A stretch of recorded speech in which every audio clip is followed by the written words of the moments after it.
नमस्कार, मैं डॉक्टर रजनीश कुमार आप सभी का एक बार फिर से हार्दिक स्वागत करता हूं। यूपी एलटी ग्रेड 2025 हिंदी 100 लिखित प्रश्नों की सीरीज के अंतर्गत हम चर्चा करेंगे प्रश्न नंबर 1 के ऊपर, जिसमें कि हम हिंदी की विभाषाओं पर बातचीत करेंगे। मान लीजिए आप एग्जाम देने गए और वहां पर सवाल पूछा गया, हिंदी की विभाषाएं से क्या तात्पर्य है, स्पष्ट कीजिए। और ब्रैकेट में लिखा मिलेगा कि 125 या 200 शब्दों में। तो जिस तरीके से प्रश्न के शब्द होंगे, जितने में लिखना होगा, उसी के हिसाब से आप अपने उत्तर को समायोजित करेंगे, उसको नियंत्रित करते हुए लिखेंगे। तो प्रिय विद्यार्थियों, अगर आपके सामने हिंदी की विभाषाएं से क्या तात्पर्य है, स्पष्ट कीजिए प्रश्न आता है, तो उसको कैसे लिखना है, उसके ऊपर हम बात कर रहे हैं। तो प्रश्न आ गया और आप अपने हाथ में कलम लिए हुए हैं और बहुत ही सुंदर राइटिंग में लिखने का प्रयास कर रहे हैं। आप हेडिंग देंगे हिंदी की विभाषाएं और फिर बताएंगे छोटे छोटे पैराग्राफ में कि विभाषा का सामान्य अर्थ है जब कोई बोली भौगोलिक विस्तार के कारण किसी प्रांत या उपप्रांत में प्रचलित हो जाती है, तब उसे विभाषा या उपभाषा कहा जाता है।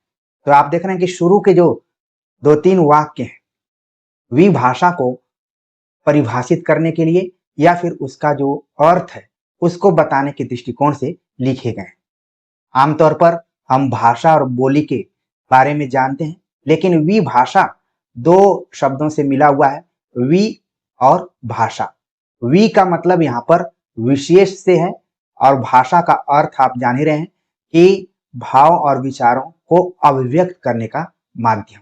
यानी विशेष क्षेत्र में बोली जाने वाली जो भाषा होती है उसे हम विभाषा कहते हैं। और यहाँ पर बताया गया कि जब कोई बोली, यानी कि विभाषा का संबंध भी बोली से है, भौगोलिक विस्तार के कारण किसी प्रांत या उपप्रांत यानी किसी राज्य या राज्य से बाहर में प्रचलित हो जाती है, तब उसे विभाषा या उपभाषा कहा जाता है। और आपने देखा कि हमने इसको अंडरलाइंड किया हुआ है, आप भी एग्जाम में अंडरलाइंड करेंगे, जिससे कि जो भी कॉपी चेक करने वाला है उसका ध्यान आपके विशेष तथ्यों के तरफ चला जाए। तो विभाषा से आप परिचित हो गए होंगे कि इसका सामान्य अर्थ है जब कोई बोली भौगोलिक विस्तार के कारण किसी प्रांत या उपप्रांत में प्रचलित हो जाती है, तब उसे विभाषा या उपभाषा कहा जाता है। अब अपने उत्तर को प्रामाणिक करने के लिए आपने एक और तथ्य प्रस्तुत किया और पैरा को चेंज कर दिया। आप देख रहे हैं कि हमने पैरा को जो चेंज किया हुआ है वो एक यहाँ पर साइज में आप देख रहे हैं। ऐसा नहीं है कि उल्टा पुल्टा हम लिख रहे हैं, ठीक है। इसी तरीके से आपको हाथ से भी लिखने की जरूरत है। अब उत्तर को प्रामाणिक और बनाने के लिए आपने जोड़ा, भाषा विज्ञान कोश में विभाषा को डायलेक्ट कहा गया है। उसके अनुसार किसी भाषा के उस विशिष्ट रूप को विभाषा कहते हैं जो किसी भौगोलिक क्षेत्र में बोली जाती है, जो अपने उच्चारण, व्याकरण संबंधी रूप और शब्द प्रयोग की दृष्टि से अन्य परिनिष्ठित अथवा साहित्यिक भाषाओं से भिन्न होती है, परंतु इतनी भिन्न नहीं होती कि उसे किसी एक भाषा की अन्य विभाषाओं से बिल्कुल भिन्न माना जाए। तो शुरुआत में आपने विभाषा के सामान्य अर्थ को बतलाया, फिर कोश के आधार पर आपने उसको कोड किया। आपने कोड करते हुए लिखा कि किसी भाषा के उस विशिष्ट रूप को विभाषा कहते हैं जो भौगोलिक क्षेत्र में बोली जाती हो, जो अपने उच्चारण, ध्यान रखिए, उच्चारण, फिर व्याकरण और शब्द प्रयोग की दृष्टि से अन्य परिनिष्ठित या साहित्यिक भाषाओं से अलग होती है, लेकिन इतना अलग नहीं होती है कि किसी एक भाषा की अन्य भाषा से कोई जुड़ाव ही ना हो, लिंक ही ना हो, ठीक है। तो ये तो आपने बता दिया भाषा विज्ञान कोश के माध्यम से। आगे जो छोटा सा और पैराग्राफ बनाएंगे कि सामान्यतः भौगोलिक, राजनीतिक एवं ऐतिहासिक कारणों से किसी एक प्रदेश या उप प्रदेश में प्रयुक्त लोक व्यवहार की भाषा को विभाषा कह सकते हैं। हिंदी साहित्य में उत्तर लिखते समय ये कह सकते हैं शब्द का प्रयोग हमें करना चाहिए। इसे आप अपने विचार को अभिव्यक्त कर रहे हैं, हो सकता है कि इसी प्रश्न को और कोई थोड़ा सा दूसरे हिसाब से लिखे। क्योंकि भाषा विज्ञान का ये प्रश्न है तो इसमें बहुत ज्यादा बदलाव नहीं किया जा सकता, इसलिए मिलता जुलता ही उत्तर रहेगा। तो कह सकते हैं शब्द का प्रयोग हम अक्सर करते हैं, जिससे कि यहाँ पर चीजें खुली रहती हैं, ऑप्शन बने रहते हैं कि अगर कोई और कुछ मानना चाहता है, अपने विचारों को जोड़ना चाहता है तो जोड़ सकता है। तो विभाषा सामान्यतः भौगोलिक, राजनीतिक एवं ऐतिहासिक कारणों से किसी एक प्रदेश या उप प्रदेश में प्रयुक्त होने वाली लोक व्यवहार की भाषा को विभाषा कह सकते हैं। उदाहरण के लिए आप देखेंगे कि जो भोजपुरी बोली है, ये अभी 8वीं अनुसूची में शामिल नहीं है, लेकिन इसके दायरे को आप देखेंगे तो ये पूर्वी उत्तर प्रदेश में बोली जाती है, बिहार में बोली जाती है, झारखंड में बोली जाती है, और इन क्षेत्रों के लोग अगर दूसरे देशों में भी जाकर बस गए तो वहां पर भी बोली जाती है। खासतौर से आप देखेंगे कि मॉरिशस नाम का एक देश है, वहां पर भी इस बोली का प्रयोग किया जाता है। यानी कि भोजपुरी को हम एक विभाषा के रूप में मान सकते हैं। इसी तरीके से एक जमाना था ब्रज भाषा का, जब आप भक्ति काल पढ़े होंगे, रीति काल पढ़े होंगे, तो वो एक राज्य से दूसरे राज्य तक फैली हुई थी। राजस्थान की मीरा भी ब्रज भाषा का प्रयोग करती हैं और उत्तर प्रदेश के जितने कवि थे वो करते ही हैं। रीति काल के भी तमाम कवियों ने ब्रज भाषा का प्रयोग किया है, यहाँ तक कि उसका एक रूप बंगाल तक पहुंच गया था। तो देख रहे हैं आप कि विभाषा आप अच्छे से समझ गए होंगे। ठीक है, आगे आपको जोड़ना है उत्तर में कि हिंदी की 5 उपभाषाएं और 17 बोलियां हैं, जिनका विवरण इस प्रकार है। और एक चार्ट आप बनाएंगे और बता देंगे कि राजस्थानी हिंदी के अंतर्गत मारवाड़ी, जयपुरी, मेवाती, मालवी। पश्चिमी हिंदी के अंतर्गत कन्नौजी, बुंदेली, ब्रजभाषा, खड़ी बोली, हरियाणवी। पूर्वी हिंदी के अंतर्गत अवधी, बघेली, छत्तीसगढ़ी। पहाड़ी हिंदी के अंतर्गत गढ़वाली, कुमाऊनी।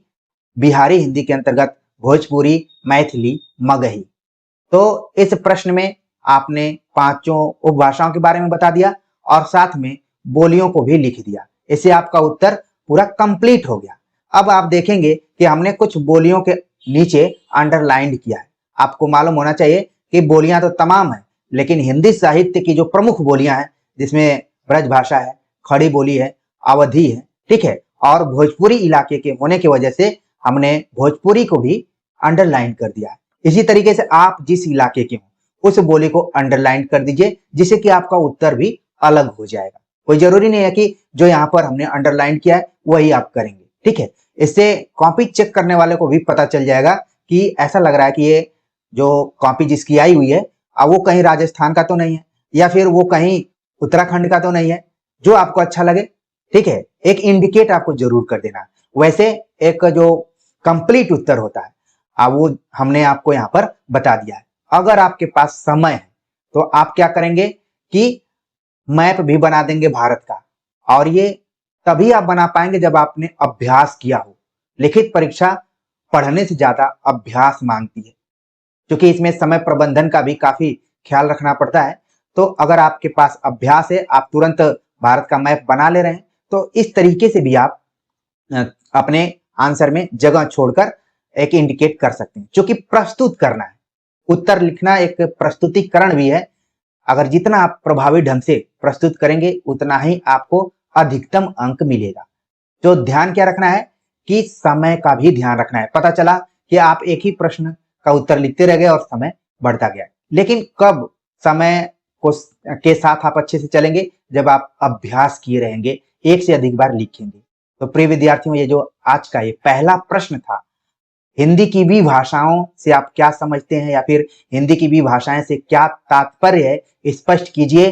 तो कुल मिलाकर हमने जो आपको लिखवाया है वो 175 शब्द के आसपास में है। ठीक है, तो इसमें आपका 125 शब्द भी कंप्लीट हो गया और 200 शब्द भी कंप्लीट हो गया। जिस भी खंड में प्रश्न आएगा आप आराम से कर लेंगे। और कितना लिखना है, क्योंकि हमने डेमो इंट्रो क्लास में आप सभी को एक कॉपी के बारे में बताया हुआ था कि उसी हिसाब से आप लिखिए। तो आप देखेंगे कि बहुत ज्यादा आपको नहीं लिखना है, ठोस चीजें लिखनी है, और 175 शब्दों में पूरा यहाँ पर आंसर कंप्लीट हो गया। ठीक है, तो इस तरीके से आप अपना आंसर लिखिए। अगले क्वेश्चन के साथ हम हाजिर होंगे। इस प्रश्न को लेकर आप सभी के कमेंट का हमें इंतजार रहेगा कि विभाषा आपको अच्छे से समझ में आ गया कि नहीं आ गया। यूपी एलटी ग्रेड की तैयारी कर रहे हैं उसके लिए भी महत्वपूर्ण है, और अन्य शिक्षक भर्तियों की तैयारी कर रहे हैं उसके लिए भी महत्वपूर्ण है। यूपी टीजीटी पीजीटी बीपीएससी जो भी आप तैयारी करें, किस परीक्षा में ये वाले चार्ट से क्वेश्चन नहीं आता होगा?